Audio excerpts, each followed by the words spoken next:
पाटील लातूरला मान पाटील आपले उदगीरचे पुढे पुढे म्हणजे सगळी या सगळी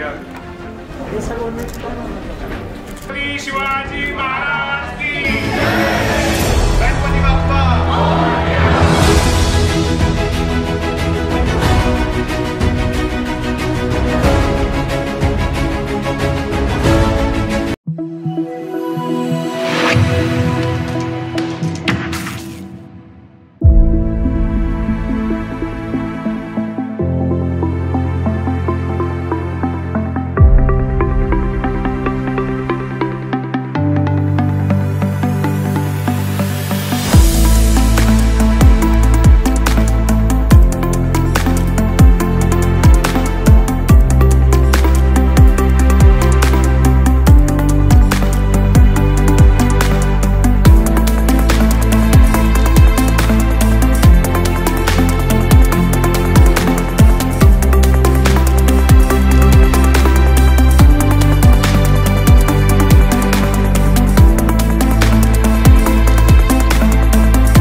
उन्होंने कहा कि आप देश के टैलेंटेड युवाओं को इकट्ठा करना चाहते हैं, तो हमने कहा हाँ। तो उन्होंने कहा कि कंपटीशन करनी होगी, और उसमें से क्विज कंपटीशन का आयोजन हुआ। क्विज कंपटीशन में 30 लाख से अधिक युवाओं ने पार्टिसिपेशन करा। उसमें से मेरिट में आए हुए 2 लाख युवा, जिन्होंने 10 ट्रैक पर लेटर ऐसे लिखने के लिए कहा गया, और ये 2 लाख युवाओं ने में से 60,000 युवाओं ने ऐसे लिखा, और ये ऐसे को इवेल्युएट करा गया। उसमें से 9,000 देश के युवाओं को कहा कि आप विकसित भारत के लिए, आप जिस वर्टिकल में ऐसे लिखा है, ये विषय के लिए आप प्रेजेंटेशन दीजिए। उन्होंने प्रेजेंटेशन दिया, और उनमें से निकले हुए आज 3,000 युवा मेरे सामने बैठा है। आप देश की टैलेंट है, आप देश का भविष्य है। आज का कार्यक्रम आई दी यूथ है, बाय दी यूथ है, for the youth.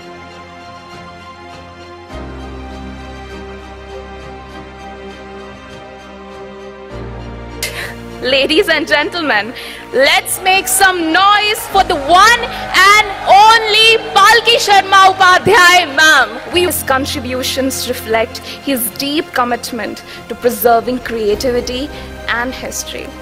So, ladies and gentlemen, let's give a roaring round of applause and a warm welcome to a true national icon, the man who inspires us to dream bigger and do better, Shri Anand Mahendra ji.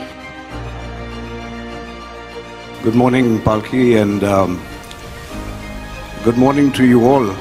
You know, this is the first time I've been in this hall. I'm amazed. It's just so incredibly huge, and the acoustics are perfect. And from what I understand today, the future of India is sitting here. इतने होनहार लोग युवा बैठे हैं यहाँ, ये देश का भविष्य है. Can I just test the acoustics of this hall and see how loud a noise you can all make with one single cheer?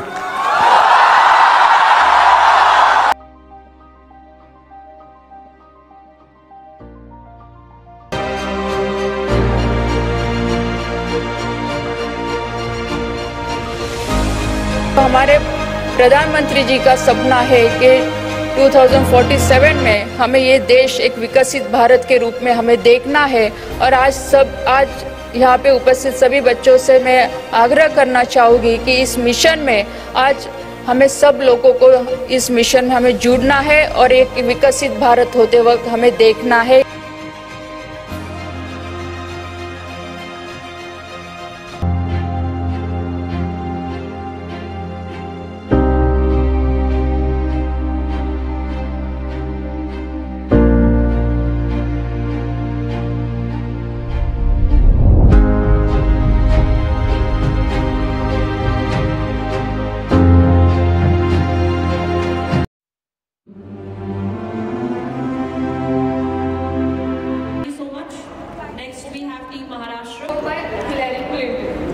A very warm greetings to respected juries and my fellow participants.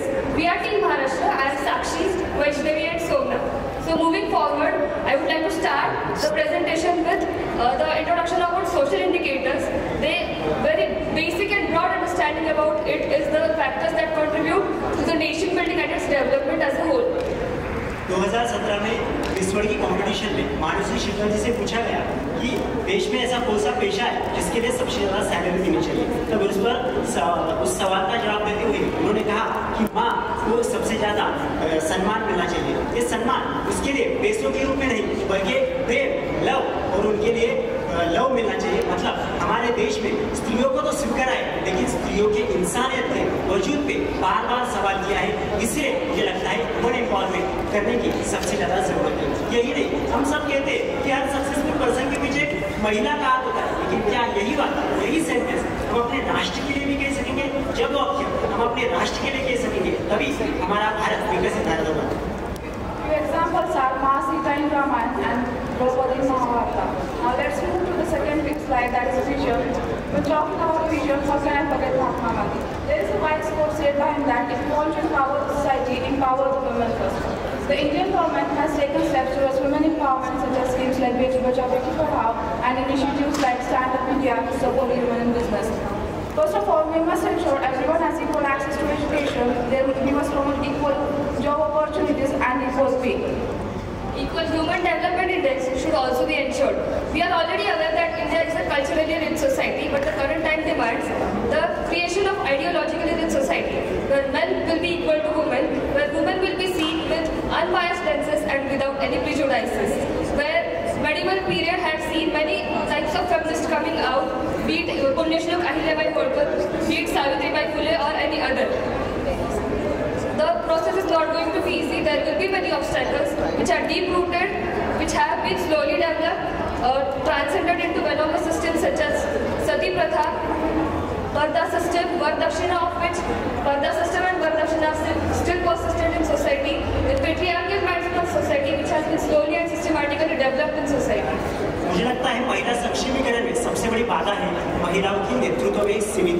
मतलब हमारे देश में लड़कों को लाखों की बातें बताई जाती है और लड़की को सेविंग करना सिखाई जाती है। मुझे लगता है घर के आर्थिक डिसीजन में उनकी प्रतिभागिता करनी जरूरी है। यही नहीं, हम हमारे घर में महिलाओं को सिर्फ कैसे किचन और कैसे करियर इतने तक ही सीमित रखा जाता है। मतलब उन दोनों की चीज में फंसी हुई महिला को हमें बाहर निकलना होगा। मुझे लगता है महिला स्वास्थ्य और शिक्षा पे बहुत बड़ा ध्यान देने की जरूरत है। आज भी हमारे देश में बहुत सारी ऐसी महिलाएं जिनके पास हेल्थ इंश्योरेंस नहीं है। शिक्षा की तो बात करें तो 10वीं और 12वीं तो महिला टॉप करती है, लेकिन जॉब में टॉप नहीं कर पाती। इन सभी बाधाओं को दूर करना होगा। Legal system where there are laws that promise equality but are not followed properly, making it harder for them to get the justice. Then inferiority complex of women where years of unfair treatment have caused many women to still believe that they are less capable and not as important as men. Moving to the way forward on measures, we have come up with the most holistic and pragmatic approach as possible. Firstly, changing the curriculum, introducing children to the sociological terms such as feminism, feminist approach, patriarchal mindset, and shaping their ideology in their nourishing ages itself will be a very significant step. Next, acknowledgement of homemaker as an occupation. This will be a very catchy step towards the development of progression of society, where women will feel a sense of worthiness and they will feel that they are not sitting idle, and exchange rate system between government and women can be established. Then introducing awards only for women at national level. A very beautiful example of this can be given when our Honorable Prime Minister introduced National Creators Award last year, which motivated a massive amount of youth to come ahead and create a quality content. Similarly, women will also be motivated. महिलाओं को सक्षम करना है तो मुझे लगता है उनके लिए मोबिलिटी मतलब ट्रांसपोर्टेशन पे ज़्यादा ध्यान देना चाहिए। अगर महिलाओं को मोटराइज व्हीकल पे ज़्यादा वो करेगी तो देश का विकास होगा। इसके बाद बात करना चाहूँगा 5 स्टार पॉलिसी की। अगर मुझे लगता है महिलाओं का सेल्फ असेसमेंट करना पड़ेगा, उनकी स्ट्रेंथ और वीकनेस का असेसमेंट करके उनकी स्ट्रेंथ पर काम करना होगा और वीकनेस पर ध्यान देके उन वीकनेस से बाहर निकलना होगा। महिलाओं को सशक्त करने के लिए रिप्रेजेंटेशन इन मीडिया, मुझे लगता है महिलाओं के लिए सेपरेट चैनल होना चाहिए जिस पर उनकी समस्याओं पर कथन किया जा सके और महिलाओं के लिए सेपरेट चैनल हो और सेफ एनवायरनमेंट, उनके लिए फंड्स मिले एंड सेफ एनवायरनमेंट मिले, फ्रेंड्स मिले और फैमिली मिले। Thank you. We would like to conclude with the presentation. Jai Hind, Jai Bharat.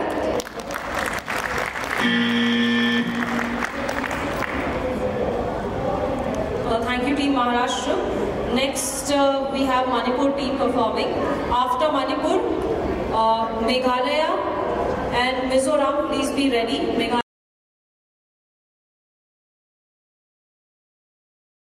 Leadership. I have to admit that in the past 10 years, from just being a word called startup, kuch to kar rahe hain, to actually making it a part of our DNA and embedding it into our ecosystem, it's been a brilliant journey. So thank you, sir.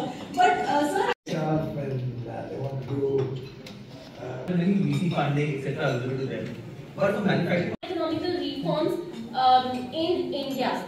So that is the reason, sir, I took my core as one of my dreams. Museums to make it interactive and attractive for people. So the PM Museum was absolutely captivating and it has captured there's a hallway wherein it has captured some of the landmark achievements of it. They show you the leaders summit room, जहाँ पे G20 हुआ था.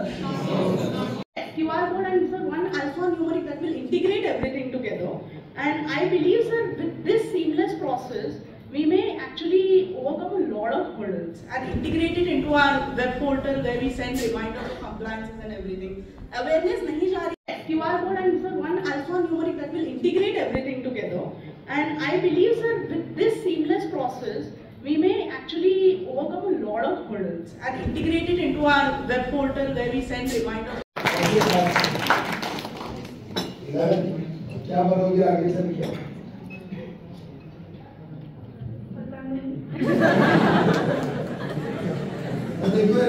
Confidence India will become a developed nation by 2047. Absolutely.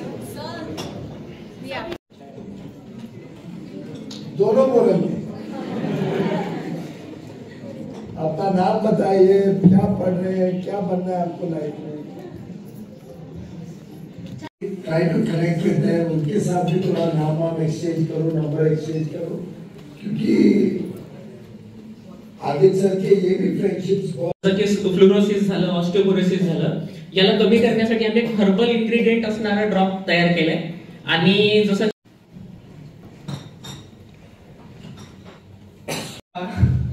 So first of all I would like लोग पकड़ लेना इसको बाद।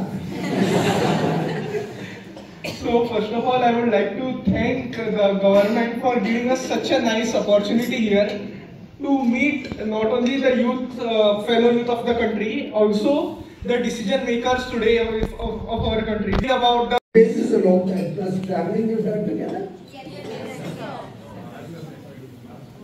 Roughly ठीक है, थोड़े गोवा के अलग होंगे। सब लोग गोवा वालों को पहले मिल लो, जब भी आपको छुट्टी के लिए गोवा जाना है तो दोस्त रहेगा।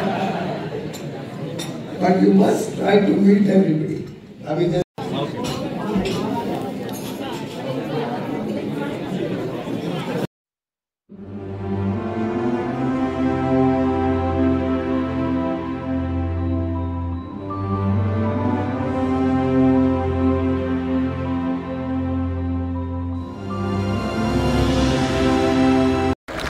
Good morning, ma'am. Myself Vaishnavi Patil and I am from Maharashtra. My question is for Raksha ma'am. Like, how do you handle challenges or resistance when it comes to leadership roles? मैं इसमें ये बोलना चाहूँगी कि challenges हर field में, it's not only in politics. आप किसी भी क्षेत्र में जाओ चैलेंजेस है, लेकिन ये आपको डिसाइड करना है, आपको खुद का प्रिपरेशन होना चाहिए कि जितने भी चैलेंज आएंगे तो मैं उसे फेस करके आगे जाओगे। और मुझे लगता है कि आप कई बार चैलेंजेस से गुजरते हो तो कई चीज़ें आपको सीखने को भी मिलती है। जैसे भी मैडम ने यहाँ पे कहा कि उन्होंने उनके एक्सपीरियंस से काफ़ी चीज़ें सीखी है, वैसे मेरे लाइफ में कि मैंने हर चीज़ मेरे एक्सपीरियंस से सीखी हुई है। जैसे मैंने आपको पहले भी बताया कि मेरा ग्रेजुएशन आफ्टर मैरिज हुआ है और वो भी ग्रेजुएशन मेरे एक छोटे से तहसील प्लेस पे हुआ है, लेकिन आज मैं यहाँ तक पहुँची हूँ तो सब मैं धीरे धीरे सीखते। कई बार मुझसे गलतियाँ भी हुई हैं और होती भी है, लेकिन हमें ये सोच रखनी चाहिए कि मैं जो भी कर रही हूँ अच्छा कर रही हूँ, मुझे अच्छा करना है, अच्छा परफॉर्म करना है। चैलेंजेस तो आपको आने वाले, हर सेक्टर में आपको चैलेंजेस आएंगे, लेकिन अगर आप वहीं पे रुक गए तो आप कुछ नहीं कर पाओगे, आपको उसके आगे निकल के करना है। ओके।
डिजिटल वर्ल्ड और दूसरा हमारी विरासत।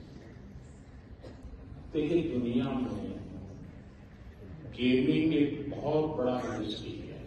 आगे आप गेमिंग एक बहुत बड़ा इंडस्ट्री और भारत के लोग उसमें ज्यादा समय बिताते हैं क्योंकि हमारा डेटा बहुत सस्ता है। अगर इसको उठा करके नए आइडिया लाएं तो बहुत काम होगा। उसी प्रकार से मान लीजिए हम माय भारत तय करें तो शायद मैं बहुत जल्दी इसको अचीव कर सकता हूँ।